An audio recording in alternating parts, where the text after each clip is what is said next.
Hello everyone, welcome back to my YouTube channel. आज इस video में हम स्टीरियो केमिस्ट्री के एक इम्पॉर्टेंट टॉपिक कन्फर्मेशनल आइसोमेरिज्म को डिस्कस करने वाले हैं। तो आप लोग फटाफट कॉपी और पेन लेकर के बैठ जाइए, जिससे आप लोग वीडियो देखने के साथ साथ एक अच्छी नोट्स भी प्रिपेयर कर सकते हैं, जो आपके एग्ज़ाम के लिए बहुत ही हेल्पफुल होगा। तो चलिए टाइम ना वेस्ट करते हुए टॉपिक को स्टार्ट करते हैं। देखिए, कन्फर्मेशनल आइसोमेरिज्म जो कि स्टीरियो केमिस्ट्री का 12 लेक्चर होने वाला है। इसके पहले हमने 11 लेक्चर को डिस्कस कर चुके हैं। जो लोग वीडियो नहीं देखे हैं, डिस्क्रिप्शन में लिंक है, वहाँ से देख सकते हैं। कन्फर्मेशनल आइसोमेरिज्म, तो देखिए, conformational isomerism is also known as rotational isomerism. Conformational isomerism को रोटेशनल आइसोमेरिज्म के नाम से भी जाना जाता है। आपको याद रखना है कि conformational isomerism is also known as rotational isomerism. अब रोटेशनल आइसोमेरिज्म क्यों कहा जाता है? तो देखिए, this isomerism which are arise due to free rotation of carbon carbon single bond. क्योंकि इस प्रकार के आइसोमेरिज्म में क्या होता है? Which are arise due to free rotation. आपका फ्री रोटेशन होता है कार्बन कार्बन सिंगल बॉन्ड, क्योंकि यहाँ पे क्या है? सिंगल बॉन्ड है, जिसकी वजह से क्या है? ये आपका यहाँ पर फ्री रोटेशन पॉसिबल होता है। And give different arrangement of atom or group in 3D space. और रोटेशन के कारण क्या होता है कि different arrangement of atoms or group in 3D space में आपको देखने को मिलता है। Are known as conformers or conformational for a molecule. तो इस प्रकार के आइसोमर्स को हम क्या बोलेंगे? कन्फर्मर्स बोलेंगे, are conformational for a molecule. And this phenomenon is called conformational isomerism. और इस फेनोमेना क्या बोलेंगे? Conformational isomerism. अब देखिए, कन्फर्मेशनल आइसोमेरिज्म को समझने से पहले आपको sawhorse projection formula and Newman projection फार्मूले को समझना होगा, तभी आप लोग कन्फर्मेशनल आइसोमेरिज्म को समझ पाएंगे। तो देखिए, एग्जाम्पल से सबसे पहले हम बात करेंगे कि साहोर्स प्रोजेक्शन फार्मूला क्या होता है। तो देखिए, एग्जाम्पल के माध्यम से शॉर्ट में आपको बताना चाहेंगे कि साहोर्स प्रोजेक्शन एंड न्यूमैन प्रोजेक्शन क्या होता है। फिर हम बात करेंगे कन्फर्मेशनल आइसोमेरिज्म पे। साहोर्स प्रोजेक्शन में किसी भी मॉलिक्यूल का किस प्रकार से रिप्रेजेंटेशन होता है, उस चीज़ को आपको यहाँ समझना है। तो देखिए, अगर हम बात करें ईथेन मॉलिक्यूल का, किसका बच्चों? ईथेन मॉलिक्यूल का, तो फार्मूला क्या है? C2H6। क्या फार्मूला है? C2H6। अब देखिए, इसका रिप्रेजेंटेशन कैसे करते हैं। देखिए, फर्स्ट कार्बन आपका है, ये आपका सेकेंड कार्बन है। अब यहाँ से क्या 6 हाइड्रोजन है, तो सेकेंड कार्बन से 3 हाइड्रोजन और 3 हाइड्रोजन आपके फर्स्ट कार्बन से। तो यहाँ पर देखिए, आपका फर्स्ट कार्बन से 3 हाइड्रोजन इस प्रकार अटैच होंगे और सेकेंड कार्बन से भी 3 कार्बन इस प्रकार से अटैच्ड होंगे। तो इस फार्म को जो बोलते हैं, इस प्रकार की रिप्रेजेंटेशन जो होती है, उसे हम बोलते हैं साहोर्स प्रोजेक्शन। में इस प्रकार से किसी मॉलिक्यूल का क्या होता है? अरेंजमेंट या रिप्रेजेंटेशन किया जाता है। तो देखिए, इसमें आपको यहाँ पर क्या है? आपके जो डॉटेड लाइन से दिखाया गया है, ये बिलो द प्लेन है, और ये आपका क्या है? ये अबव द प्लेन है, और ये आपका पेपर ऑफ प्लेन है। क्योंकि यहाँ पे 3D स्पेस में आपको दिखाना है और कॉपी पर या ब्लैक बोर्ड पर नहीं दिखा सकते। यहाँ पर क्या होता है? 2D स्पेस में आप दिखाते हैं। तो उसी चीज़ को यहाँ पर क्या किया गया है? रिप्रेजेंट किया गया है। और इस फार्म को बोलते हैं इक्लिप्स्ड फार्म। क्या बोलते हैं बच्चों? इक्लिप्स्ड फार्म बोलते हैं। इसमें देखिए, अब ये हाइड्रोजन आपके पास पास है, ये हाइड्रोजन भी पास पास है, ये हाइड्रोजन पास पास है। तो यहाँ पर क्या होता है? मोर स्टेरिक स्ट्रेन होता है। स्टेरिक स्ट्रेन यहाँ पर ज़्यादा होता है, जिसकी वजह से क्या होता है? लेस स्टेबल होता है इसका इक्लिप्स्ड फार्म। अगर यहीं पर स्टेजर्ड फार्म की बात किया जाए, तो स्टेजर्ड फार्म में क्या होता है? देखिए, रिप्रेजेंटेशन कुछ इस प्रकार से होता है। अब यहाँ पर देखिए, ए हाइड्रोजन आपके अपोजिट डायरेक्शन में है, तो यहाँ पर क्या है, डिस्टेंस ज़्यादा है। अब यहाँ पर ए हाइड्रोजन और ए हाइड्रोजन, देखिए डिस्टेंस ज़्यादा है, और इस हाइड्रोजन और इस हाइड्रोजन के बीच में भी डिस्टेंस क्या है आपका, ज़्यादा है।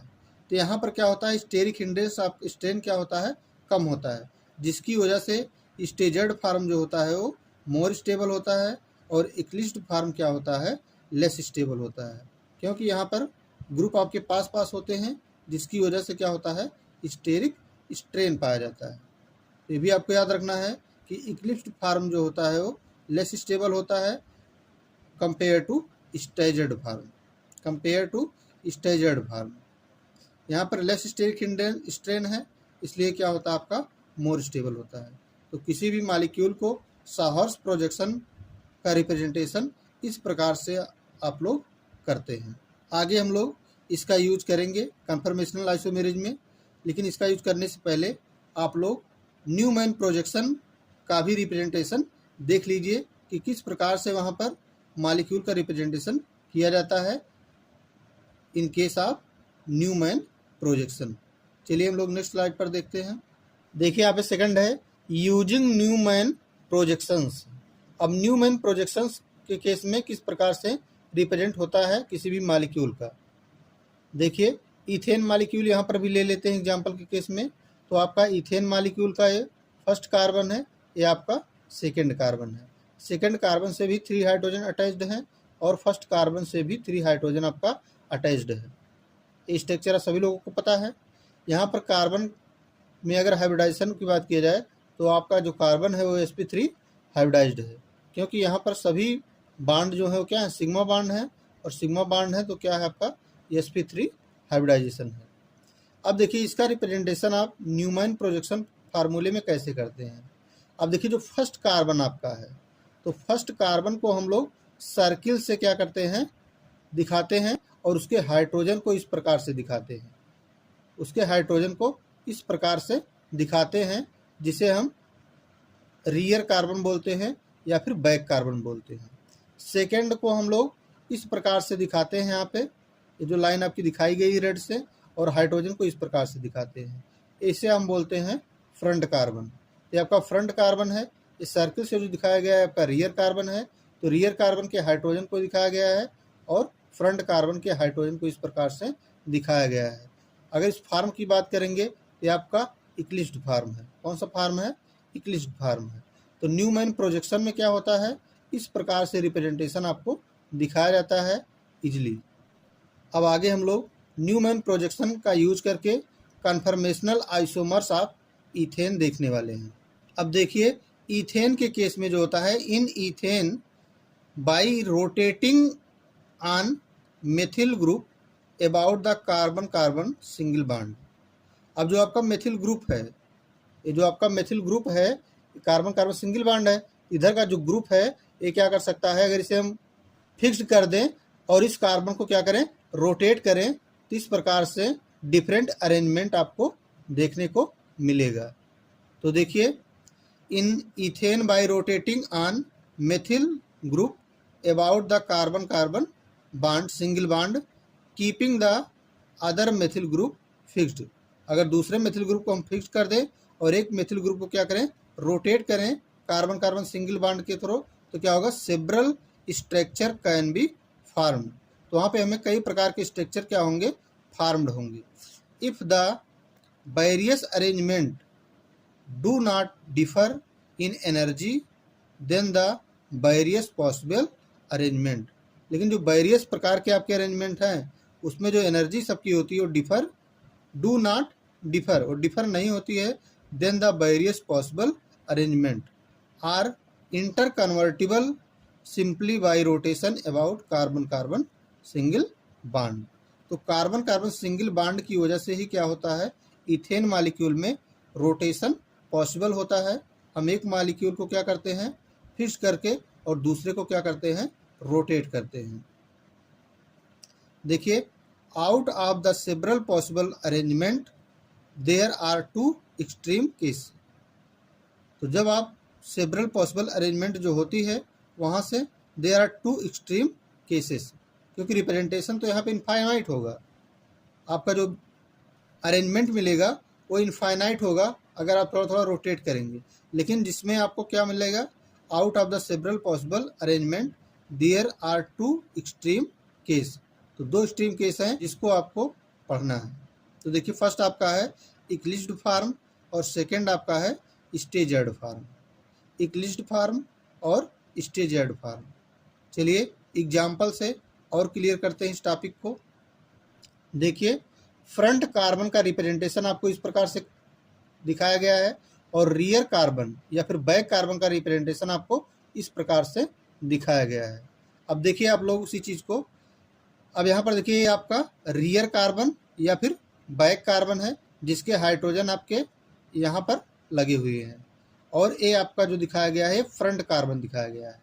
जैसा कि मैंने अभी पीछे बताया कि न्यूमैन प्रोजेक्शन का यूज करके ही हम लोग कन्फर्मेशनल आइसोमर्स ऑफ इथेन देखने वाले हैं। तो देखिए, आपका ये फ्रंट कार्बन हो गया जिसके हाइड्रोजन है, सेकंड आपका क्या है, आपका रियर कार्बन, जो सर्कल से दिखाया गया आपका रियर कार्बन या बैक कार्बन है जिसके हाइड्रोजन आपको इस प्रकार से रिप्रेजेंट किए गए हैं। अब देखिए यहाँ पर हाइड्रोजन क्या है, पास पास है। अब 3D स्पेस में अगर आप देखते हैं इसको तो एक हाइड्रोजन एक के ऊपर नजर आता है, लेकिन यहाँ पर आप बना नहीं सकते, इसलिए आपको साइड में यहाँ पे बगल में दिखाया गया है। यहाँ पे इसके बीच का जो बॉन्ड एंगल है वो 0 डिग्री है, तो इसे हम बोलेंगे इक्लिप्स्ड फॉर्म। क्या बोलेंगे, इक्लिप्स्ड फॉर्म। अब जैसे ही यहाँ पर एक कार्बन को, मान लीजिए रियर कार्बन को आप फिक्स कर देते हैं और फ्रंट कार्बन को रोटेट करते हैं 60 डिग्री। जैसे ही आप 60 डिग्री रोटेट करेंगे, अब रियर कार्बन को आपने फिक्स कर दिया और फ्रंट कार्बन को आपने 60 डिग्री क्या कर दिया, रोटेट कर दिया। तो रोटेशन पे क्या होगा, इस प्रकार का स्ट्रक्चर आपको देखने को मिलेगा।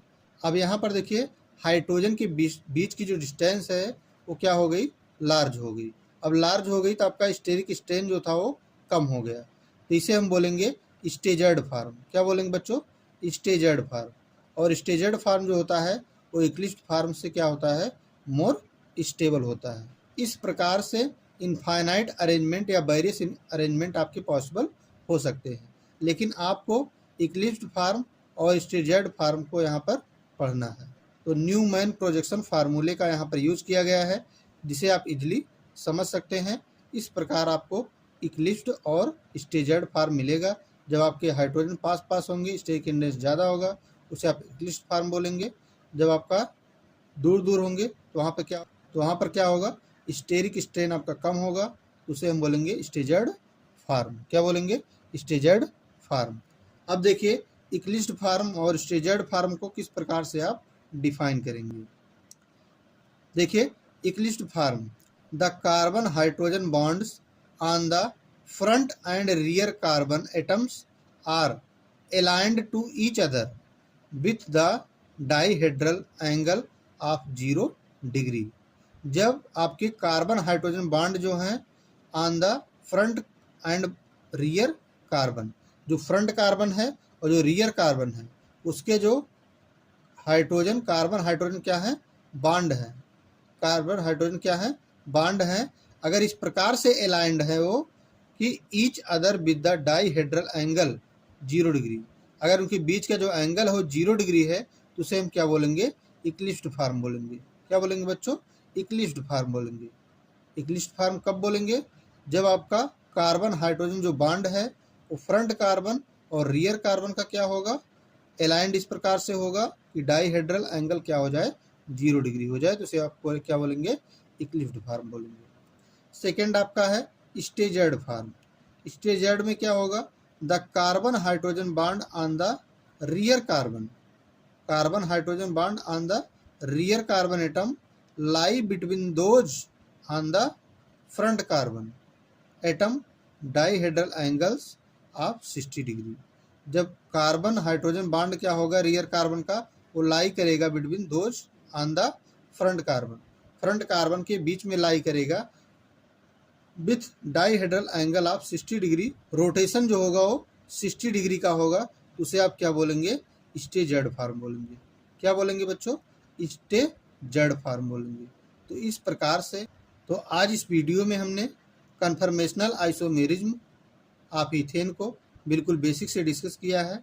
उम्मीद है दोस्तों आपको टॉपिक समझ में आया होगा। अगर समझ में आया है तो वीडियो को लाइक करें, सेशन को ज़्यादा से ज़्यादा अपने दोस्तों तक शेयर करें। चैनल पर पहली बार हों तो चैनल को सब्सक्राइब करें। आज के लिए बस इतना ही। Thank you watching for this video.